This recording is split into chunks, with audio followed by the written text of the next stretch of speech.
별내교회 성도 여러분 안녕하십니까? 영혼의 결실을 거두는 계절에 존경하는 백인우 목사님 섬기시는 우리 별내교회에서 말씀을 전할 수 있도록 기회를 주신 우리 하나님께 먼저 감사를 드립니다. 또 오늘 생각지도 못했는데 대선배이신 김은태 목사님께서 저녁 식사를 대접을 해주셔서 제가 오늘 너무 행복하고 감사했습니다. 이번에 나눌 말씀의 총 제목은 행복의 조건과 사랑받을 자격입니다. 그 중에서 오늘은 행복의 조건에 대해서 말씀을 드리겠습니다. 먼저 질문을 드리겠습니다. 여러분은 행복하십니까? 예. 사전적인 의미로 행복이란 이 기쁨과 만족감이 있는 상태를 말한다고 합니다. 아마도 행복은 일시적인 그 쾌락이나 즐거움이 아닌 긍정적인 마음이 지속되는 상태라고 할 수 있겠는데요. 그렇다면 내 삶 속에서 긍정적인 감정이 지속되고 있는지를 보면 내가 행복한지 아닌지를 쉽게 알 수 있을 것입니다. 다시 질문 드리겠습니다. 여러분은 행복하십니까?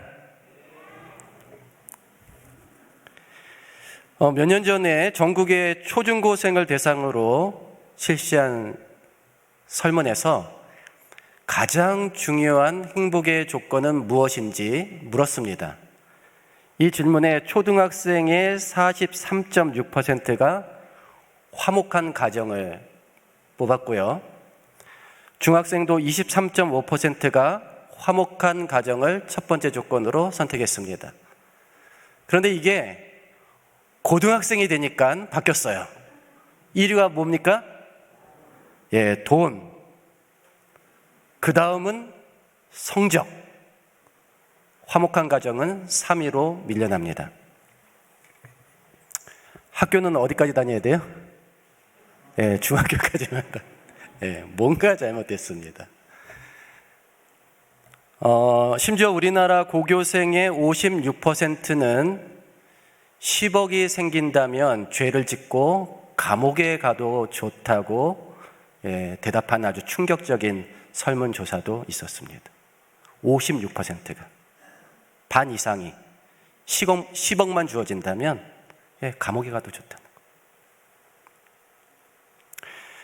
이는 성인이 될수록 우리가 물질적인 소유를 행복의 가장 중요한 기준으로 삼는 경향이 있다는 것을 말해줍니다.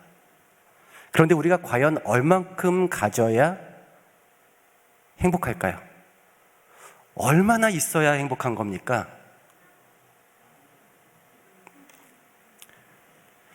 우리가 그렇게 많은 것을 바라지는 않은 거잖아요. 그렇죠?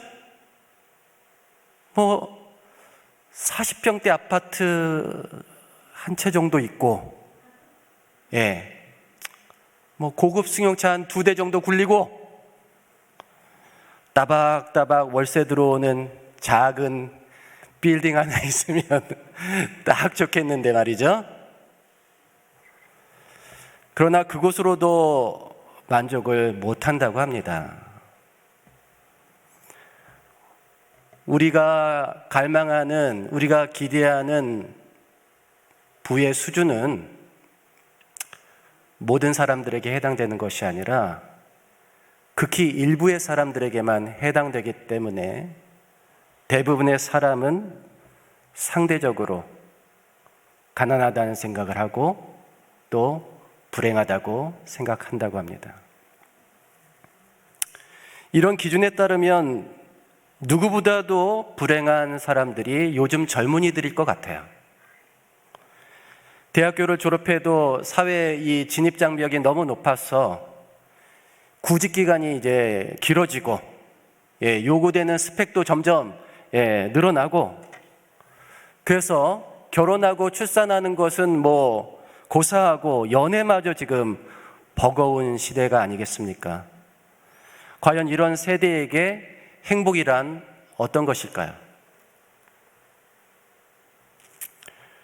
물론 행복을 주관적인 영역에서 본다면 그것은 각자 정의하기 나름일 겁니다. 그렇죠? 그래서 욜로라는 말도 한참 유행했습니다.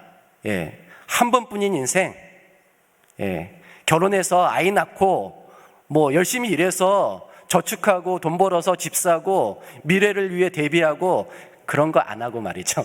그렇게 안 살고, 예, 그저 누구를 위해서? 나를 위해서 내가 원하는 것 하면서 나를 만족시키면서 살아가자 하는 주장이 바로 욜로예요. 그래서 욜로족들은 적당히 벌고 그 돈으로 자신을 꾸미고 취미생활하고 여행 다니는데 사용합니다. 어차피 혼자 살 거니까. 나 혼자 산다. 그거 아닙니까? 나 혼자 산다. 그런데 이마저도 안 되면 소확행을 해야 된다고 그래요. 소확행 뭡니까? 작지만 확실하게 실현할 수 있는 행복. 꼭 멀리 여행을 가지 않아도 마을길 천천히 걷는 기쁨. 제가 하는 거.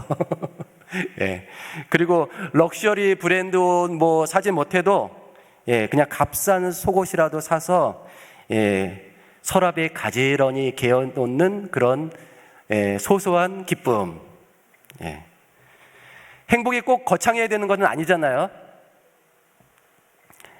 행복은 또 생각하기에 달려있는 거 아닙니까? 그래서 충분히 공감할 만한 내용이지만 안타까운 것은 이것이 행복을 적극적으로 찾아가는 과정에서 나온 생각이 아니라 위축되고 절망적인 상황에서 이러한 행복의 기준이 나왔다는 것입니다.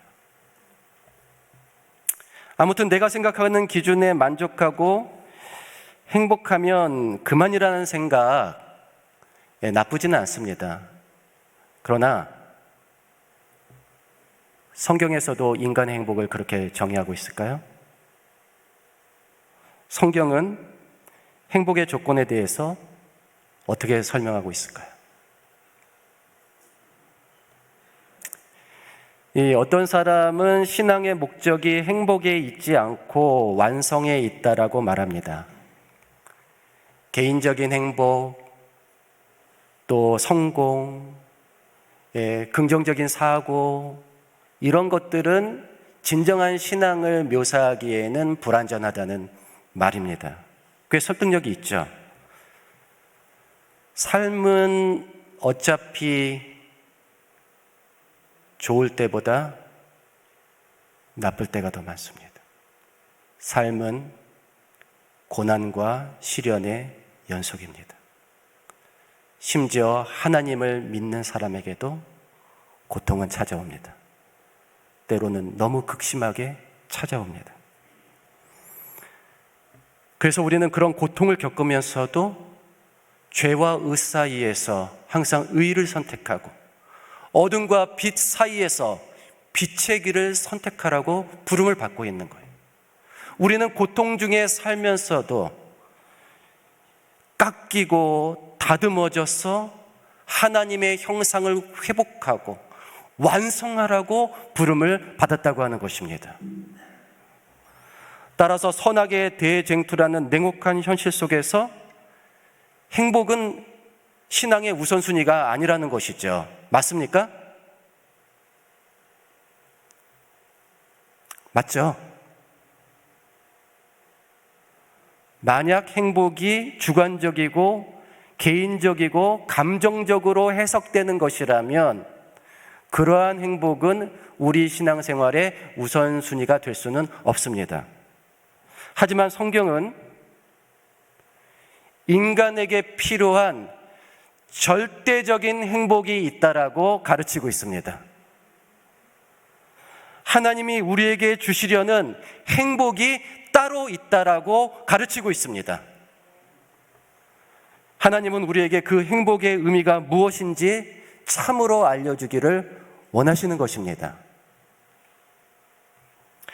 창세기 1장을 보면 하나님은 6일 동안 세상을 창조하셨어요. 첫째 날 빛을 창조하시고 둘째 날 궁창을, 셋째 날은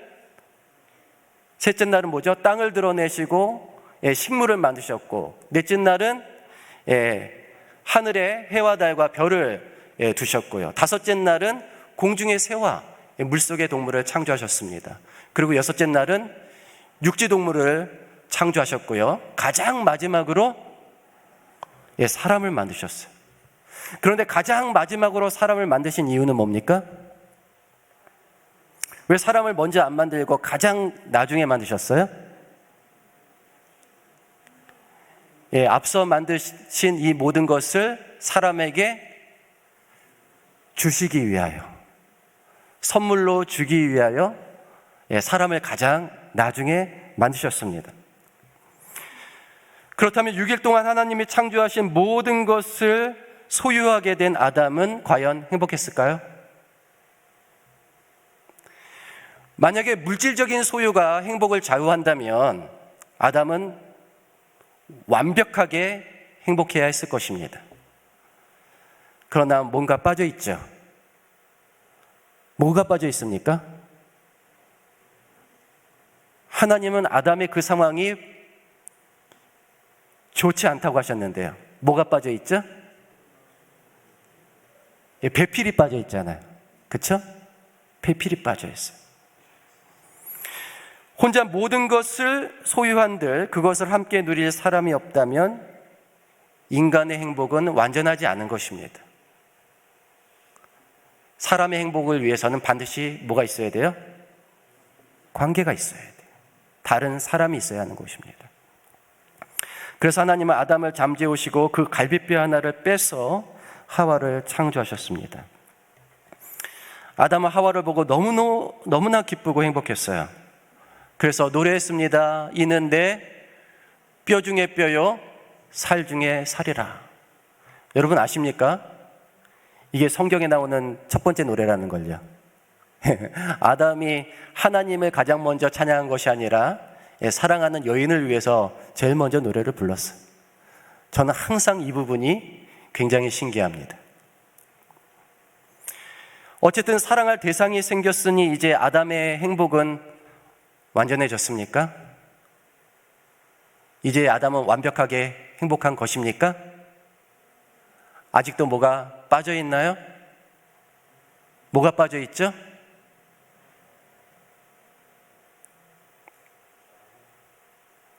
이 말씀을 읽겠습니다. 천지와 만물이 다 이루어지니라. 하나님이 그가 하시던 일을 일곱째 날에 마치시니 그가 하시던 모든 일을 그치고 일곱째 날에 안식하시니라. 하나님이 그 일곱째 날을 복되게 하사 거룩하게 하셨으니 이는 하나님이 그 창조하시며 만드시던 모든 일을 마치시고 그날에 안식하셨음이니라. 인간의 행복을 위해 하나님이 마지막으로 남겨두신 선물이 있었습니다. 그 선물은 무엇이었습니까? 그 선물은 무엇이었어요? 우리는 쉽게 그것이 안식일이라고 생각을 하지만 안식일은 이 마지막 선물, 최고의 가장 큰 선물을 담아주기 위한 포장지에 불과한 것입니다. 그럼 이 포장지 안에 들어가 있는 내용물은 뭡니까? 하나님이 마지막으로 주시기 위해서 남겨두신 가장 큰 선물, 그것은 바로 하나님 자신이셨습니다. 그날 하나님이 굳이 쉴 이유는 없으셨잖아요. 하나님이 그날 쉬신 이유는 뭡니까? 누구와 함께 하기 위해서? 사랑하는 아담과 하와, 사람과 함께 하기 위해서 그날 시간을 내신 거예요. 시간을 냈다고 하는 것은 누구를 주는 겁니까? 시간을 낸다고 하는 건 누굴 주는 거예요? 자신을 주는 거예요. 여러분 기억하십시오. 우리가 사랑하는 것에는 항상 시간을 주게 되어 있어요. 사랑한다고 하면서 시간을 안 주면 그건 거짓말입니다. 사랑하면 반드시 뭘 주게 돼 있어요? 시간을 주게 돼 있어요. 그리고 시간을 준다고 하는 것은 자신을 주는 것과 같은 것입니다. 하나님이 안식일에 시간을 내신 것은 자신을 우리에게 주셨다는 뜻입니다.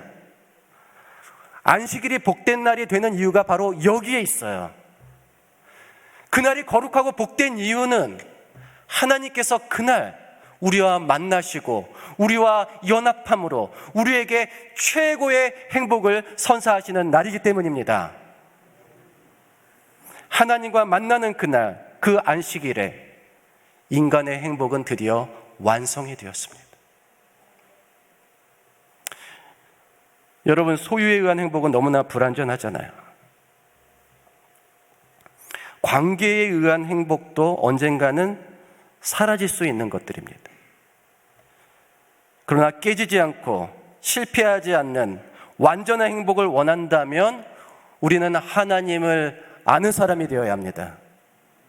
우리는 하나님을 믿는 사람이 되어야 합니다. 하나님을 알 때 하나님의 그 거룩하심을 우리의 삶에 영접할 때 우리는 비로소 행복의 마지막 퍼즐을 맞추게 되는 것이에요. 여러분의 인생에서 가장 잘한 선택이 무엇입니까? 우리 별내교회 성도님들 말씀해 보세요. 여러분의 인생에서 가장 잘한 선택이 뭐예요? 하나님을 믿기로 한 선택 아닙니까? 하나님을 아는 것, 하나님을 믿는 것, 그것이 우리에게 가장 중요한 최고의 행복의 조건인 것입니다. 그렇다면 하나님은 사람에게 어떤 분이십니까? 하나님이 우리에게 어떤 의미이길래 하나님을 알아야 가장 행복하다고 할 수 있을까요? 누가복음 3장을 보면 예수님에게서 아담까지 거슬러 올라가는 족보가 나오는데요. 그 족보의 가장 마지막이 이렇게 되어 있습니다. 그 위에 에노스요, 그 위는 셋이요, 그 위는 아담이요, 그 위는 하나님이시니라. 자, 여기서 그 위라고 하는 것은 각 사람의 아버지를 의미하는 거예요. 누가 아버지인지를 얘기해 주고 있습니다. 그러면 아담의 아버지는 누구란 뜻이에요? 아담의 아버지는 하나님이라는 뜻이죠. 또 요한일서 3장 1절을 보면 이런 말씀이 있습니다. 아버지께서 우리를 얼마나 사랑하고 계신지 생각해 보십시오. 하나님께서는 우리를 너무나 사랑하셔서 우리를 그분의 자녀라고 불러주셨습니다. 이제 우리는 정말로 그분의 자녀입니다. 그러나 세상 사람들은 우리를 이해하지 못합니다. 왜냐하면 그들은 하나님을 알지 못하기 때문입니다. 세상 사람들은 우리를 이해하지 못해요. 왜요? 누구를 모르기 때문에? 하나님을 모르기 때문에. 세상 사람들은 우리가 가진 행복을 알지 못합니다. 왜요? 하나님을 아버지로 알지 못하기 때문입니다. 하나님을 아버지로 알고 믿을 수 있어야만 우리는 참된 행복이 무엇인지 알 수가 있는 것입니다. 그러나 그분을 알지 못하는 사람들은 그 공백을 무엇으로도 채우지 못합니다. 2020년에 이 신문과 뉴스에 소개되었던 한 여인의 사연이 있습니다. 이 카라보스라는 여인의 사연인데요. 한국 이름은 강미숙입니다. 1981년 충북 괴산에서 태어난 것으로 추정되고 그녀는 1984년에 미국 미시간주에 입양이 되어서 거기서 성장을 합니다. 그는 매우 행복한 가정으로 입양이 되었어요. 그래서 전혀 부족할 것 없이 사랑을 듬뿍 받으면서 아주 건강하게 자랐습니다. 그리고 2007년에 네덜란드인 남자를 만나서 결혼을 했고 현재는 네덜란드에 거주 중에 있어요. 그런데 그가 하도 이 다복한 가정에서 입양돼가지고 성장했기 때문에 자신의 친부모님에 대해서 거의 궁금하지 않았다고 합니다. 별로 생각해 본 적이 없다고 했는데 결혼을 하고 첫 아이를 낳았을 때 이 강미숙 씨의 마음속에 문득 나를 낳아주신 어머니가 계실 텐데 나를 얼마나 생각하고 계실까 하는 생각이 들더래요. 그래서 부모님을 찾기 시작합니다. 그런데 40년이 벌써 지나서 부모를 찾기란 너무 막막했죠. 그러다가 우연히 그 가족 혈통찾기 사이트라고 하는 곳을 알게 돼요. 그래서 거기에 자신의 DNA 정보를 전달을 합니다. 그러니까 가족을 찾기를 원하는 사람들은 거기에 자기 DNA 정보를 올리면 매칭이 되는 이제 사람들을 찾아주는 거예요. 그런데 이것도 뭐 거의 하늘의 별 따기 수준이 있죠. 그런데 정말 기적적으로 친족일 가능성이 있는 한 한국 남성을 알게 됩니다. 뭔가 일치되는 부분이 있는 거예요. 그리고 그 남자의 외할아버지 오 씨가 자신의 아버지일 가능성이 매우 크다는 사실을 깨닫게 됩니다. 아버지를 찾게 된 거예요. 너무나 기적적으로. 그래서 그 오 씨라는 그 남자분을 만나기 위해서 이 강미숙 씨가 한국으로 달려오죠. 그런데 이 오 씨는 강미숙 씨를 만나주지 않았습니다. 결국 그녀는 오 씨를 상대로 친자 확인 소송을 제기했고 해외 입양자 최초로 친자 확인 소송에서 승소하게 됩니다. 법원은 아버지로 하여금 그 딸과 만나도록 명령을 해요. 그러나 재작년에 아버지를 만난 강미숙 씨는 크게 실망할 수밖에 없었습니다. 왜냐하면 이 아버지인 오 씨가 까만 선글라스에다가 모자에다가 마스크를 쓰고 경호원까지 대동해서 나타난 거예요. 그리고 자신은 너 같은 딸을 둔 적이 없다라고 완강히 그의 부모임을 거부했어요. 부인했습니다.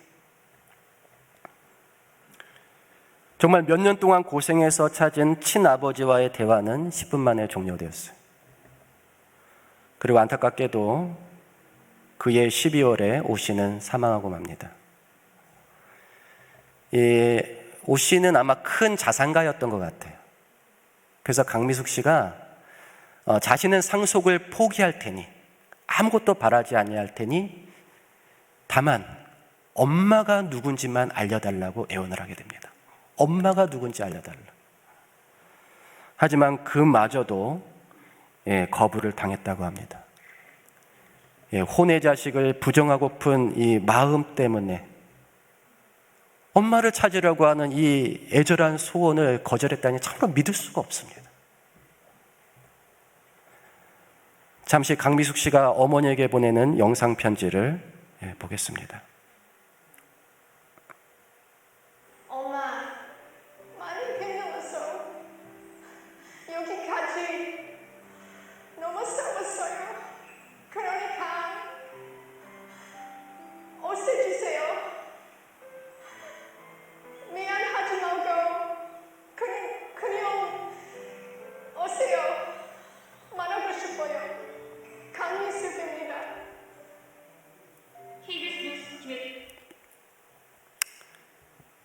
여러분, 뿌리가 없는 나무를 상상할 수 있습니까? 상상할 수 없죠. 그런데 뿌리를 알지 못하는 사람은 정말 뭔가 채울 수 없는 공허함을 안고 살아가야 하는 것입니다. 그리고 그런 인생에는 무의식적인 불행감과 허무함이 사라지지 않습니다. 많이 힘들었다고 하는 이 강미숙 씨의 말에 이런 고통이 함축되어 있어요. 그동안 말을 안 했을 뿐이지 어렸을 때부터 그 허전함을 안고 살아왔던 것입니다. 그런데 하나님을 알지 못하는 모든 인간의 마음속에도 바로 이런 허전함이 있습니다. 근원적인 불행감, 아무 것으로도 채울 수 없는 공허함이 모든 사람들의 마음속에 있습니다. 그런 허전한 마음은 아무 것으로도 채울 수 없고 오직 하나님만이 채울 수 있습니다. 오직 하나님만이 우리 마음속에 있는 그 근원적인 불행함을 없애고 우리에게 행복을 주실 수 있는 것입니다. 그래서 하나님을 안다는 것은 상대적이거나 주관적인 것, 그런 행복에 관한 것이 아니라 하나님을 안다고 하는 것은 절대적인 행복에 관한 것입니다. 우리에게 꼭 필요한 행복에 관한 것입니다. 하나님을 아는 우리 모두는 감사하시길 바랍니다.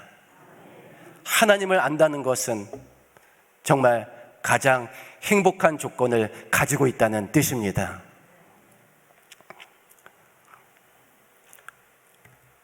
제 선친의 고향은 전라북도의 순창입니다. 한 시골의 작은 마을인데 이 쌀농사를 주로 짓는 그런 동네입니다. 아버지도 그곳에 그냥 계셨으면 농부가 되셨을 텐데 어린 나이에 맨손으로 상경을 하십니다. 아무것도 없이, 아는 사람도 없이 그렇게 서울에 올라오셔서 정말 고생을 많이 하시고 고생을 많이 하셨어요. 그렇게 힘써 일하시다가 결혼을 하셨고 성실하게 일하신 덕분에 이 이남이녀 사남매를 낳아 키우시고 다 학교 보내고 다 시집장가 다 보내셨습니다. 저는 저희 아버지가 참 성공하신 분이라고 그렇게 확신하고 있어요. 하지만 가족에게는 인기가 별로 없으셨어요. 일만 열심히 하셨지 뭐 자상하거나 그런 것이 없어요. 가족끼리 즐거운 일을 계획한다거나 그런 것이 없으셨어요. 제가 오늘도 아버지와 무슨 추억이 있나 생각해 봤더니 별로 없어요. 추억이 없어요. 다정하게 대화했던 그런 기억도 별로 없어요. 말수도 적어서 정말 재미없는 분이셨습니다. 그래서 제가 어렸을 때 저희 아버지에게 불만이 엄청 많았습니다. 제가 아버지의 아들로 태어난 것이 굉장히 원망스러웠어요. 아버지의 아들이라는 것이 때로는 부끄럽고 창피했습니다. 아버지는 제가 느끼는 불행의 이유였습니다. 그런데 제가 중2 때 몸이 아파서 한 열흘 동안 학교를 가지 못하고 집에서 병원 치료를 받았던 적이 있었거든요. 그때 저희 아버지께서 갑자기 저에게 과천 서울대공원에 가자는 거예요. 절대 어디 놀러 가는 분이 아닌데 서울대공원에 같이 가자고 하시면서 장롱 속에 이렇게 처박아 두었던 카메라를 꺼내가지고 사남매인데 저만 데리고 과천 서울대공원에 가서 거기서 여기저기 다니면서 사진도 찍고 맛있는 것도 먹고 조금 제가 어색했습니다. 이게 자주 있었던 경험이 아니기 때문에 되게 어색하지만 나름 좀 행복한 시간을 보냈어요. 아마 저희 어머니도 아버지와는 그런 데이트를 해보신 적이 없을 겁니다. 그러니까 그날 저희 아버지 성격에 굉장히 큰 결심을 하신 거예요. 왜 그러셨을까요? 아마도 아버지는 제가 건강이 안 좋으니까 어떻게 될까봐 걱정을 많이 하셨던 것 같습니다. 어떻게 될까봐. 어쨌든 저는 그날의 데이트를 통해서 아버지를 다르게 보기 시작했습니다. 아버지가 표현을 못 하셨을 뿐이지 항상 나를 걱정하고 염려하시는구나. 나를 사랑하시는구나. 그래서 그날의 경험은 제 인생에 굉장히 소중한 추억이 되고 있습니다. 이거 외에는 별로 없어요. 이거 외에는 별로 없지만 아주 소중한 그런 추억이 되었습니다. 생각해보면 아버지는 묵뚝뚝하고 재미는 없었지만 언제나 제 인생을 든든히 받쳐주는 버팀목이셨습니다. 안타깝게도 다른 아버지들보다는 조금 일찍 돌아가셨습니다. 그러나 제 삶에 다른 것으로는 대체할 수 없는 무엇인가를 남겨주셨어요. 제가 이렇게 어른이 되어서 나이가 들고 성장하여 아버지를 다시 생각해 보면 제게 아버지가 계셨던 것이 좋았고 다행이었고 행복했었다는 생각이 듭니다. 그러나 이제는 제게 이 땅에 아버지가 없습니다. 그러나 여전히 하늘의 아버지가 계십니다. 하나님 아버지께서 계시기 때문에 저는 여전히 든든하고 행복합니다. 그분은 영원하고 완전하신 하나님이시기 때문에 그분의 자녀가 된 저의 행복도 영원하고 완전한 것입니다. 여러분에게도 이러한 아버지가 있기를 바랍니다. 여러분에게도 이러한 아버지가 주시는 행복이 있기를 간절히 바랍니다.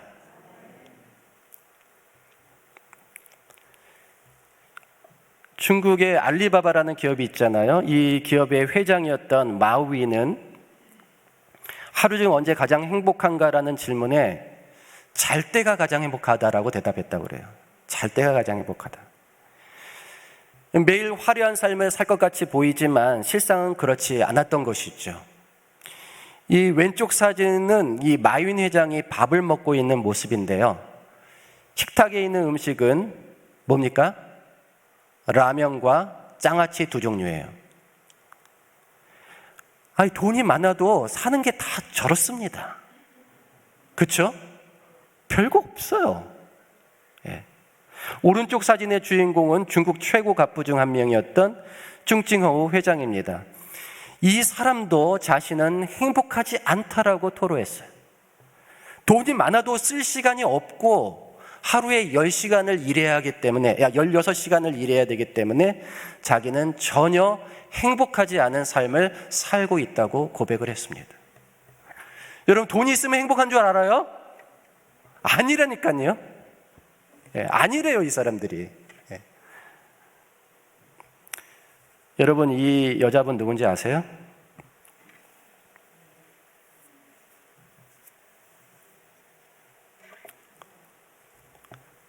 우리나라 최대 재벌 삼성가 총수 이건희 회장의 막내딸 이윤영 씨입니다. 이윤영 씨는 15년 전 미국 뉴욕에서 유학 생활을 하던 중에 26세의 나이로 갑자기 세상을 떠납니다. 사인은 알려지지 않았지만 사람들은 자살일 것이라고 추측하고 있어요. 당시 대한민국에서 가장 돈이 많은 미혼 여성이었어요. 그런 그가 뭐가 부족했어? 어떤 불행이 있었기에 자살을 했을까? 그가 어떠한 이유로 비극적인 최후를 맞이했는지 확실하진 않지만 한 가지 분명한 사실은 이것입니다. 사람은 돈만으로 절대 행복할 수 없다는 것이에요. 2007년 5월 17일 조용하고 한적한 마을에 자동차들이 줄지어 들어왔습니다. 아동문학가 권정생 선생님이 세상을 떠난 날 풍경이에요. 마을 주민들은 병으로 고생하며 하루하루를 겨우 살아가는 그런 불쌍한 노인인 줄만 알았지 연간 수천만 원의 인세 수입이 있는 작가라는 사실을 아무도 몰랐다고 그래요. 권정생 선생님은 책을 써서 모은 10억 원의 돈을 굶주리고 있는 북한 어린이를 위해 써달라는 유언을 남기고 돌아가셨습니다. 이분은 원래 일본에서 태어났어요. 그런데 일본이 패망한 이후로 고국에 돌아왔지만 밑바닥 인생을 살다가 결핵에 걸려서 거린 생활을 하게 됩니다. 거린 생활을 하던 4년 동안 이 권정생 선생님이 가장 바라는 것은 죽는 것이었어요. 제발 죽었으면 좋겠다. 죽기를 그토록 바랬다고 그래요. 죽기를. 하지만 깡통에 밥을 꾹꾹 눌러 담아주던 식당 아주머니, 길에 쓰러져 있을 때 물을 주어 정신을 차리게 한 어느 할머니, 물에 빠져 죽으려던 그를 배에 태워서 강을 건너게 해준 뱃사공 할아버지, 자신보다 하등 나을 것이 없는 그 가난한 사람들이 오로지 죽을 생각밖에 없는 그를 다독이며 살라고 했다는 것입니다. 그런 많은 사람들의 동정을 통해서 그가 들었던 하나님의 음성은 피투성이라도 살아있으라는 음성이었습니다. 피투성이라도 살아있으라. 그래서 그는 어느 교회에 종지기로 들어가서 하나님을 섬기며 글을 쓰기 시작했는데, 이분이 쓴 글 중에, 작품 중에 하나가 뭐예요? 강아지똥이에요. 강아지똥. 예. 이 강아지똥이라는 작품은 우리나라의 거의 모든 어린이들이 성장하면서 필수적으로 읽는 책 중에 하나예요. 예. 여러분들 손자 손녀 방 안에 들어가 보십시오. 어디 한 거 꽂혀 있을 거예요. 강아지똥. 그에게는 돈도 가족도 없었지만 하나님을 만났기 때문에 참 행복이 무엇인지 깨달았고, 그 깨달음을 아동 문학으로 표현해서 많은 어린들에게 영적인 감동을 주었던 것입니다. 하나님은 우리에게 말씀하십니다. 너는 피투성이라도 살아있어라. 이것이 우리를 바라보시는 하늘 아버지의 심정입니다. 삶에 희망이 없고 보람이 없고 낙이 없고 미래가 없어서 죽음을 선택하는 사람이 얼마나 많습니까? 좌절과 고통뿐인 삶을 끝내고 싶다는 생각을 가져보지 않은 사람은 아마 없을 것입니다. 그러나 하나님 우리에게 말씀하십니다. 살아있으라. 살아계십시오, 여러분. 하나님은 우리를 잃고 싶어 하지 않으십니다. 살아계십시오. 하나님 우리에게 아직도 주실 것이 있습니다. 아직도 우리가 깨달아야 될 행복의 의미가 있습니다.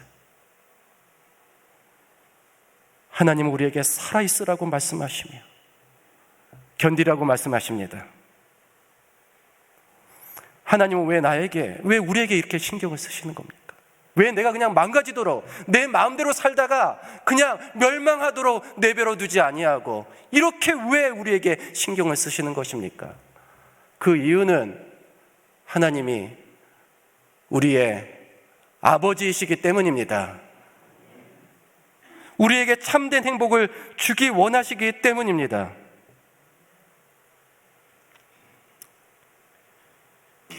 이 사진의 주인공은 세계 3대 기타리스트로 손꼽히는 에릭 클랩튼입니다. 여러분이 이분의 얼굴은 잘 몰라도 아마 이 노래만큼은 한번 들어보셨을 거예요. 1992년에 그래미상을 수상한 Tears in Heaven이라는 노래입니다. 그에게는 코너라고 하는 아주 귀여운 아들이 있었습니다. 그런데 이 4살짜리 이 아들이 아파트 난간에서 그만 떨어져서 사고로 사망하게 됩니다. 슬픔을 달래며 아들을 애도하는 마음으로 지은 곡이 바로 Tears in Heaven이에요. 천국에서의 눈물. 이 가사를 조금 소개하자면, 우리가 천국에서 만난다면 너는 나를 기억할 수 있을까? 우리가 천국에서 만난다면 너의 모습은 그대로일까? 나는 강해져야겠구나. 왜냐하면 살아가야 하니까. 천국에서 우리 다시 만날 때까지. 여러분, 아버지는 아들을 다시 보고 싶습니다. 아들을 껴안아주고 싶습니다. 우리 하나님도 집 떠난 우리를 기다리는 아버지처럼 우리를 너무도 보고 싶어하고 우리를 안아주고 싶어 하십니다. 우리를 하늘에 데리고 가시기까지 모든 노력을 멈추지 않으실 것입니다. 어떤 대가를 치르고서라도 우리를 구원하는 것이 우리 아버지의 뜻이고 계획입니다. 그분은 우리를 그냥 버려두실 수 없습니다. 우리를 그냥 못 본 채 하실 수 없습니다. 왜냐하면 그분은 우리 아버지시기 때문입니다. 여러분, 우리에게 이런 하늘 아버지가 계십니다. 그분은 우리를 찾으시고 만나기를 원하십니다. 하나님을 아는 것이 우리에게 필요한 절대적인 행복의 조건입니다. 하나님을 아는 사람이 행복한 사람인 것입니다. 하나님의 인도하심을 따라 완전하고 영원한 행복의 길을 걷는 저와 여러분이 되시기를 간절히 바라며 말씀을 마치겠습니다.